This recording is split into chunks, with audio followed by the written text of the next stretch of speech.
Hi guys, this is Joseph Gillette, and today I want to discuss stakeholders in a financial system. And someone asked me what I think of stablecoins, and I like the idea, but the problem is that there are owners of the financial system, and those owners are the central banks. And however you look at it, I mean, whatever kind of ism you think that your country has, if your country has a central bank, they own the system because they control all the rules. They create the money supply, they set the interest rate, and everything else. So any alternative financial system has to be either from the central banks, or the government could eliminate the central banks and create a new sovereign system. But it can't be a grassroots thing. It can't come from, it has to have authority and credibility. So you have to have a trusted source. It's like a secure certificate. Okay, so in secure certificates, you have like the HTTPS. You have certain trusted authorities like GoDaddy, Microsoft, and those authorities issue certificates. And then you have tier 2 resellers and different groups that take those tier 1 certificates that are generated by credible organizations to create secure encryption methods and things like that. And that's basically how the financial system works. And the secure certificates in this case are the currencies, and those currencies are issued by the central banks. Now the problem is, here's the problem: the people who kind of control society, meaning the 1/10 of 1%, the elite of the elite, the real kind of super uber ultra wealthy Rothschilds and the Royal Crown and the Rockefellers, and I'm not even talking about like Bill Gates and stuff like that. Like Elon Musk has a lot of wealth because it's all the stock in the companies he's created. But you've got groups out there, people that own just millions of acres of land, and it's real wealth. Like I was in the UK, and this Duke of Devonshire owned like this huge swath of Sussex, like the whole land, and created entire towns. And there's still wealth like that out there in the world. And it's in America, it's all over.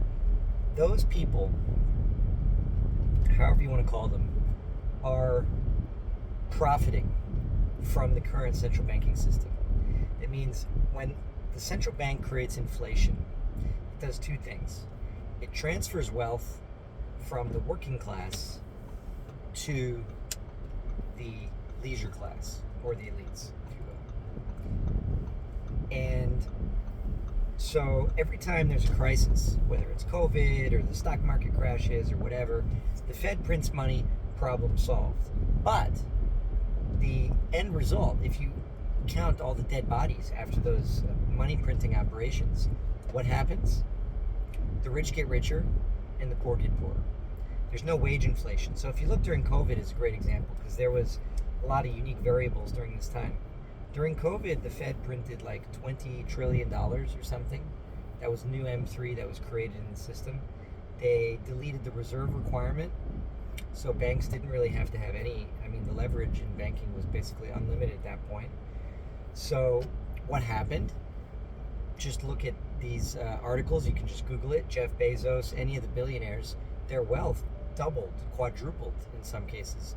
The price of stocks and real estate just exploded. So that was good for the elites, and it was good for anyone who owned any assets. So it wasn't only good for the elites, but the point is, the ultra uber wealthy disproportionately benefit from money printing because they own hard assets. So it inflates their assets on the balance sheet. Whereas if you're a plumber or an electrician or a teacher or pretty much anything where you don't have assets, you just have your 401k, I mean, you might get some crumbs. You have some Tesla stock that went up by 50%, but generally speaking, you're losing from that situation because you don't own assets like these people do. And this has been going on for a long time, perhaps even before the United States existed. And that system is central banking. Before central banking, there was a more unfair system, but it was basically physical slavery. Central banking is financial slavery, and then you combine that with the digital slave system, where unless you've got a bunch of assets, you've got to just work a job just to pay the rent, but the rent is always going up, and the wages that you earn are not going up. So it's financials. Central banking is the way it is. It's debt-based money, so it's a game of hot potato, and you can play that game if you have money. But if you have to work harder, you can't like work 1,000 hours a week, for example, because wages don't go up. So if you're rich, you can actually hedge your investments. You can do all kinds of things to profit from the market swings and stuff like that. Poor people can't do that. So I've said all this to set up one sentence, which is the rich people and the elite who own the central banking system are not incentivized to move to a fair monetary system like stablecoins. So why would they? Because wealth would transfer back to the people. Why would they do that? I have an answer, but it's something I'm working on, and it's not, it's really early stage. But I'll just say it. The answer is not stablecoins. The answer is an intelligent financial system, or intelligent money, if you will. And that money will have an algorithm embedded in it, and it will discourage hoarding and encourage, with an E, like stimulate investment. So it'll stimulate investment. There's one group I can point to in America that's not toxic, that is part of the elite, but they're actually very beneficial to working class people, and that's the venture capital industry. And they're not perfect, but compared to the old money, compared to private equity, compared to the defense sector, compared to a lot of sectors, these guys, why are they positive for the economy? Because they make billions of dollars. They really do well, but they reinvest almost all their spare cash. So these guys are all in. They're just always invested. And so I think that's a good example.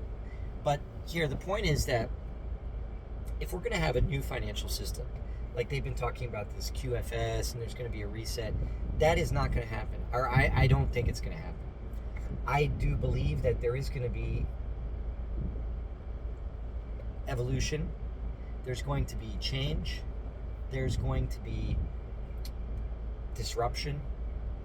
Because like when you send a wire payment, the reason they call it wire is because there was a physical copper wire running between New York and London, and it was a telegraph when you would send money.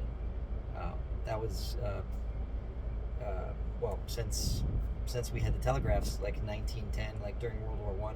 But then in 1937, they created the wire payment system, and that's the same system we use today. So now they have FedNow, but even FedNow is not really. The banking sector is way behind the technology curve.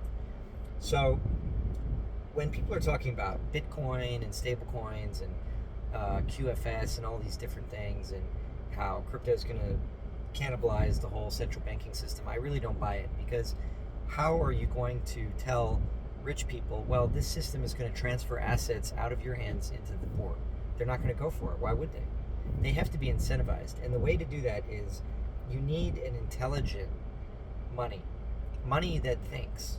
And we have AI now, so we can build it. I even worked on some formulas with XAI. It's got to be an open system that encourages people to make investments and discourages hoarding. Now, how can you do that? You can say, like, let's say you have $1 billion in profit. You can have a 99% forced investment, not a tax. Government and taxation is not the answer for anything.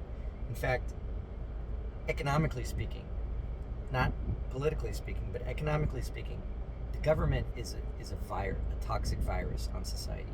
The government takes something and destroys it. The government doesn't create like the venture capital industry does. The government didn't create Uber and Microsoft and Google. The venture capital industry did. So I'm not saying that government doesn't have a role to play in society. It has obviously a very big role. But we shouldn't be giving them like half of our earned income and spending money on things like the military. It doesn't come back to us. Like the defense industry has always told us these ridiculous, absurd lies like, every dollar you put into the military-industrial complex, the economy gets back too. That's not true. What they're really, I mean, this is like a magician's sleight of hand. This is part of the nonsense, like what the Wall Street people say, as far as like people don't understand how money works, and that's how bankers and the elites are able to swindle poor people out of all their money. The whole system is like a fraud. I mean, it's a Ponzi-like debt-based fraud fest for the elites to just rape and pillage the assets that, like, you can't. There's no opportunity for growth. I mean, you can't like play their game unless you have money. But it's like the loan paradox. Like, if you're a billionaire, you don't need a loan. But if you're poor, you have no job, no credit, no assets, a bank will never give you a loan. But who needs the money? The billionaire or the poor guy that doesn't have any credit? So the system is not fair. Capitalism is not fair. And capitalism is good. Trading is good. But there needs to be sort of intelligence behind it. Because what we have now is very unintelligent. It's more like the mob rule or mafia rule, which is you have cartels.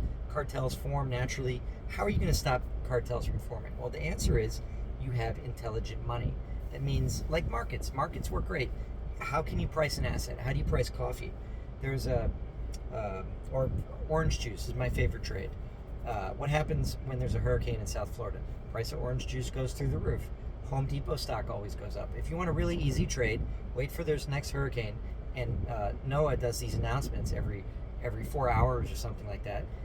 Once the announcement hits, buy orange juice, FCOJ futures, and buy Home Depot and Lowe's stock, or buy the options, because they're going up, because they're going to be empty in the next 72 hours. So that's just an example. Like, the elite know all these little tricks, and they can do these things to make even more money. The point is, markets do work to an extent. Now, the stock market, it gets manipulated because, again, it's a system that encourages hoarding and discourages true investment. In other words, what happened to the stock market is another good example. It's like the political example. People have just started figuring out how to game the system. And that goes for not only traders, it goes for issuers. For publicly traded companies, they know 4 times a year they're gonna hit their earnings. So they're always going to say, well, we're going to make $2.5 billion. And then if they make 4.5, they know the stock's going to go up. So they know how to game the system. They know how to buy back stock or issue more stock at the right time. They're manipulating the market. That is a manipulated market. The SEC doesn't say anything about that. Why? Because the SEC is populated by some of their own, like Gary Gensler, the Goldman Sachs guy who became a billionaire while he was the SEC chair, or something like that. So the point is, I'm not saying that I'm not a communist, okay? I'm a trader. So I have to be clear about this, but it's fine. Markets are good. Capitalism is good. Trading is good. You need to be able to trade. You have to have an open system. My point is, number one, we don't have an open system currently. We do not have an open system. We have a system where people with lots of cash have figured out how to game the system.